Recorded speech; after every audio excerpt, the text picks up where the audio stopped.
Schedule ko nga pala ngayon ng pagdadamo sa school nila Kenshi. Hindi lang naman ako yung maglilinis dahil kasama ko din yung mga ibang parents. Bago ko asikasuhin si Kenshin, ay mag-aasikaso muna ako ng baon ni Uncle yung hapon. Dahil may pasok po yung asawa ko, kaya kailangan kong gumawa ng baon niyang onigiri. Onigiri nga yung gagawin ko dahil ito lang naman yung pinakamabilis na pwedeng gawin. Naubusan nga pala ako ng seaweed kaya hindi ko na ito binalutan. Okay lang naman sa asawa ko kahit wala po itong seaweed. 3 peraso nga itong nagawa ko, saktong-sakto na po yan kay Uncle yung hapon. At habang gumagawa nga pala ako dito, si Kenshin naman ay napakasarap ng tulog. Saktong-sakto pagkatapos kong gumawa ng onigiri, ay luto na rin po itong pinapakuluan kong itlog. Hapon ay hindi na po nagpapagawa ng obento. Ewan ko pa dito sa asawa ko kapag sinabi kong gawan ko siya ng obento, ay wag na lang daw. Buti na lang kanyang mga auntie, hindi po siya nagsasawa sa puro onigiri. Kaya pasensya na po sa mga nag-aabang ng bento serye, hindi ko po alam kung kailan ulit ako makakagawa. Pagkatapos kong gumawa ng baon ni hapon, saktong-sakto naman, ay tapos na rin siya mag-asikaso. Katapos naman niya mag-asikaso, ay aalis na rin po siya kaagad. Yung ruta nga pala ngayon ng trabaho ni hapon ay sa bundok. Bago siya umalis, ay nagpaalam mo na siya sa amin ni Kenshi. Ito namang anak ko, ayaw niya magpababa, napakabigat mga ante.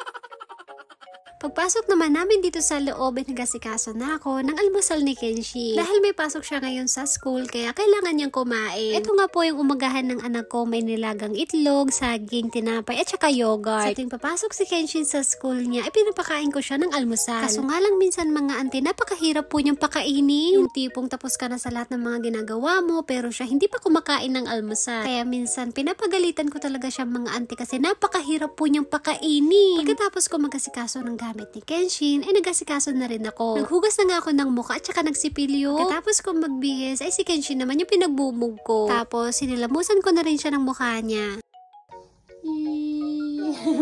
Pagkatapos namin magasikaso ni Kenshin, ay ihatid ko na siya dun sa school. Pagkatapos nga po ng ilang minutong pagbabike, ay nakarating na nga kami. Hinatid ko na si Kenshin sa room niya habang ako naman ay nandito sa labas. Sama ko nga yung mga ibang parents dahil maglilinis po kami dito sa school. Pagkatapos ko mailista yung pangalan ko, ay binigyan po nila ako ng inumin. Nakakatuwa nga po mga auntie dahil kasama din namin yung mga ibang bata na naglilinis. Tapos yung mga ibang guro naman ay nagtutulungan din. Dito sa Japan, kahit maliliit pa yung mga bata, ay tinuturuan na po silang maglinis. Kagaya ng pagdadamo, magligpit ng mga gamit at maglinis ng sahig. Isang beses nga lang po pala sa isang taon kung magdamo kami dito sa school. Hindi po lahat ng mga magulang ay magkakasabay. Yung iba ay nauna na tapos sumunod kami. Habang nagdadamo nga ako dito, ay kinukuha naman nila yung mga dinadamo ko. Diba? Tulong-tulong para mas mabilis matapos. Nakakatuwa no, dahil kahit bata pa lang sila, ay marunong na sila sa mga gawain. Ang kagandahan pa nga ay tinuturuan sila kung paano maging independent.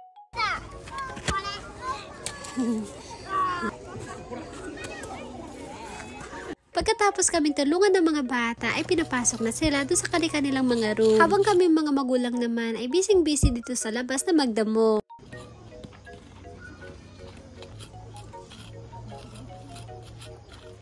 Pagkatapos ng isang oras, ay tapos na rin kami magdamo. Tinulungan ko na nga muna yung teacher na maglagay ng tolda. Kaya sa wakas mga ante, pagkatapos ng isang oras, ay makakauwi na ako ng bahay. Si Kenshin naman ay hindi ko kasamang umuwi. Mamayang 3:00 pa po kasi yung uwian niya. Pagkatapos po ng ilang minutong pagbabike, ay duman muna ako dito sa 7-Eleven. Dito na nga muna ako maghuhugas ng kamay ko mga auntie. Madumi po kasi itong kamay ko dahil nagdamo ako kanina. Kaya bago muna ako umuwi, ay dito muna ako naghugas ng kamay.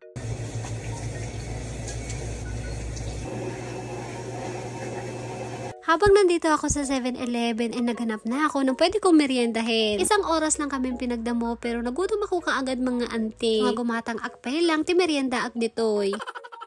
Pagkatapos kong bumili ay nagbayad na nga rin ako dito sa counter. Buti na lang ay nagkasya po tong dala ko na Gohak yen. Ito lang po kasi yung dala ko, buti na lang kanyo ay hindi ako na short.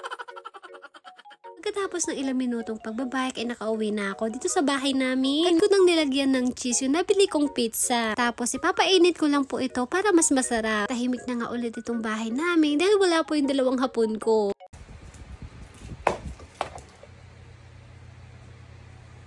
Pagkatapos ng ilang minuto, ito na nga mga auntie, pwede na po itong ating merienda. Ito na nga po yung tanghalian ko, may pizza at saka strawberry yogurt. Tadakimasu.